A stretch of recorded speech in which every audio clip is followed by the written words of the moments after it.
Guys, welcome to my channel. ఈరోజు మనం జీలకర్ర పచ్చడి ఎలా చేయాలో చూద్దామా? అయితే దానికన్నా ముందు like, share and subscribe to Lavanya teaching channel.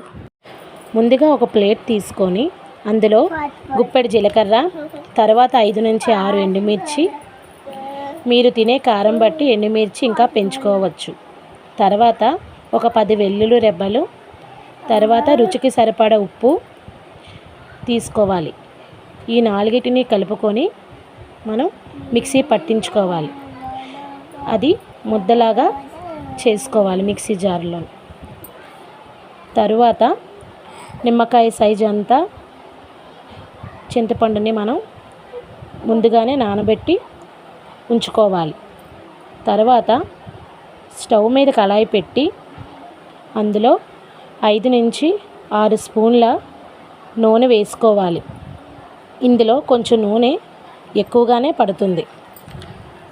తర్వాత మనం ప్రిపేర్ చేసుకున్న జీలకర్ర ముద్దని అందులోని వేసుకోవాలి. నూనె బాగా మరగాలండి. తర్వాత ఆ ముద్ద వేసుకోవాలి. తర్వాత మనం నానబెట్టుకున్న చింతపండు రసాన్ని తీసి ఈ జీలకర్ర ముద్దలోని వేసుకోవాలి. అది బాగా దగ్గరికి మరగాలి. ఇది నూనె పైకి తేలినంత వరకు ఇది ఉడకబెట్టాలండి.